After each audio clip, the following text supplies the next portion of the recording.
In 1977, Star Wars owned the summer. Everyone knew it. Everyone expected it. But the second biggest movie of that entire year wasn't a space epic. It was a car chase comedy built on a handwritten sketch, a gutted budget, and a cast the studio didn't fully believe in. Smokey and the Bandit made over $300 million against a production budget of roughly $4.3 million. And the story of how it got made is wilder than anything that ended up on screen. Here are 10 facts about Smokey and the Bandit that will change the way you see this movie. Fact number 10. The script was written in pencil on a yellow legal pad, and Burt Reynolds called it the worst he had ever read. Hal Needham didn't hand Reynolds a screenplay. He handed him pages of handwritten notes, loose ideas, rough scenes, barely any usable dialogue. Not typed, not formatted. Reynolds told him point blank it was the worst thing he had ever read in his life. And then he said yes anyway. Because Needham wasn't just some director pitching him a project. He was Reynolds' best friend and personal stunt double. The man who had spent years getting thrown off buildings and launched off moving vehicles so Burt could look good on camera. Saying yes was Reynolds honoring a debt that money couldn't settle. And here's the irony.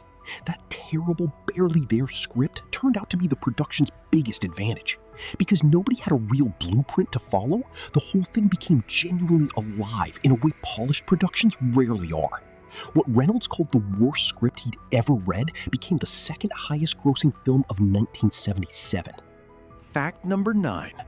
Jerry Reed was originally cast as the Bandit, not Snowman. Before Reynolds was involved, Needham's vision was a scrappy $1 million B-movie with Jerry Reed in the lead. Reed had the charisma, the timing, and that effortless southern cool that makes everything look like it costs nothing. Then Reynolds came aboard, and Universal completely changed their posture. Budget jumped past $5 million, roles shifted, and Reed got repositioned as Snowman, the trucker anchoring the run from the cab of an 18-wheeler. But when Reynolds passed on Part 3 in 1983, Reed finally got what was always supposed to be his. Snowman became the Bandit. It took 3 movies and a budget explosion to get there, but Reed ended up exactly where Needham originally put him. Fact number 8. Universal told Reynolds that Sally Field wasn't sexy enough for the movie. He ignored them completely. The studio saw a TV girl. Wholesome, familiar, not the leading lady they wanted. Reynolds had just watched Field in Sybil and knew she had range nobody in that room was crediting her for. He pushed hard and got his way. Field had her own reasons for saying yes. She'd been carrying the nice girl label since The Flying Nun and wanted to prove she could hold her own as a real romantic lead. It worked immediately. Universal nearly killed one of the best casting decisions of the decade because they couldn't see past their own assumptions. Reynolds saw something different. The audience agreed with Reynolds. Fact number 7. Jackie Gleason made up roughly 80 to 90% of everything Sheriff Buford T. Justice ever said on screen. Gleason arrived on set with one non-negotiable demand. He refused to be alone in the patrol car. He told Needham he couldn't play Buford by himself. He needed someone to yell at. That demand created Junior, a character who had no place in the original story. From there, Gleason ran his own scenes almost entirely. Needham later estimated that between 80 and 90% of Buford's dialogue was pure improvisation. Gleason reacting in real time, pushing further with every take, testing how far he could go before someone pulled him back. Nobody pulled him back. He even coached Reynolds mid-scene during the diner sequence, telling him to keep wiping his eyes whenever Buford leaned in close. Buford T. Justice didn't feel written. He felt like someone Gleason had actually met and stored away for exactly the right moment. Fact number 6.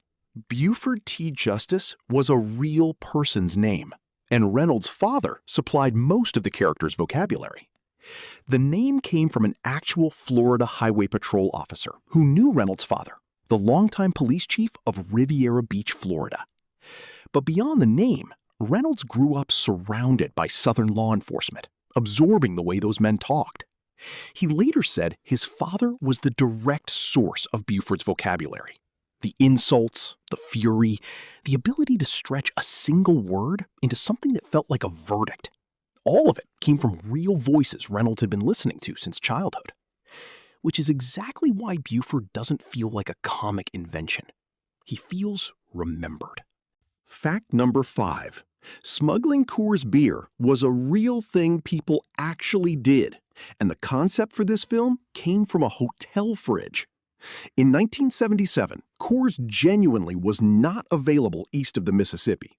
No preservatives meant it had to stay cold from the Colorado brewery to the drinker's hand, so distribution stopped at about 11 western states.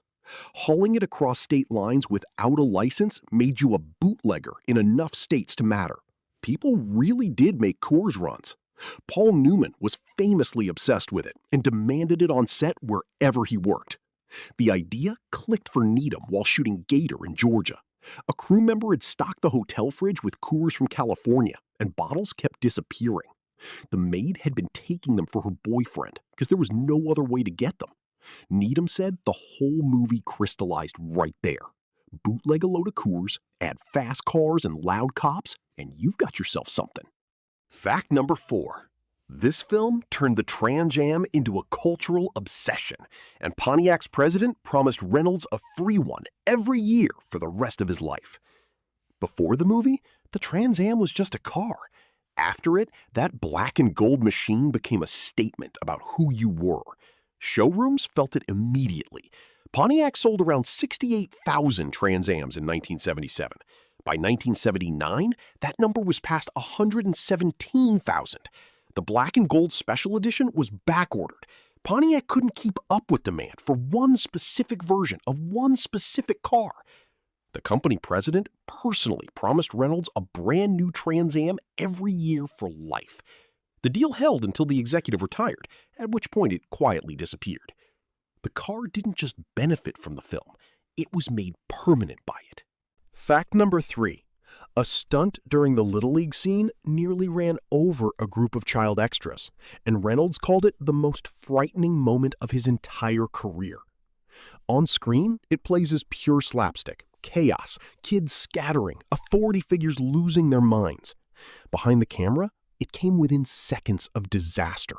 The stunt driver lost control. The car veered straight toward a group of child extras standing where the car was never supposed to go. Nobody was hurt. The driver corrected in time, but Reynolds brought it up in interviews for years, calling it the most frightening moment in a career built on fast cars and dangerous situations. The scene still lands as a laugh, but the people who were on that field that day never fully shook what almost happened. Fact number 2. The bridge jump used a hidden rocket booster, and the landing destroyed the car so completely it never ran again. That image of the Trans Am hanging in the air above the Mulberry River Bridge looks effortless. It was anything but. The gap was wider than it appeared, the car was too heavy, and there was no second take. The crew installed a liquid-powered rocket booster in the rear of the vehicle. Without it, the car wasn't clearing the gap. The engine was reportedly lightened to keep the nose from diving on the way down. Then, everyone stepped back and let it go. The landing bent the chassis and killed the transmission. That Trans Am never moved under its own power again. But the shot was everything. 4 seconds that told the audience this movie was going for it completely and sorting out the damage later. Fact number 1. Reynolds was paid more than the entire cast and crew combined. And when Universal cut the budget 2 days before filming, his salary was untouchable. So everything else took the hit. Reynolds received a flat $1 million. Sally Field, Jerry Reed, Jackie Gleason, every other name on the call sheet, combined, they made less than Burt. Then, 2 days before cameras rolled in Atlanta, Universal sent someone down with one job: cut the budget by $1 million. Reynolds' contract was locked. The knife couldn't touch him, so it went into everything else. Needham was suddenly shooting a full-scale action comedy on public highways with $3.3 million. Real stunts, a full cast, and essentially no finished script. The only option was to improvise and keep moving. That forced chaos, that creative desperation with no safety net, became the entire personality of the film. A movie built on nothing carried by a man who knew exactly what he was worth. It made $300 million. Which fact surprised you most? Drop it in the comments. Like and subscribe. There's a lot more coming.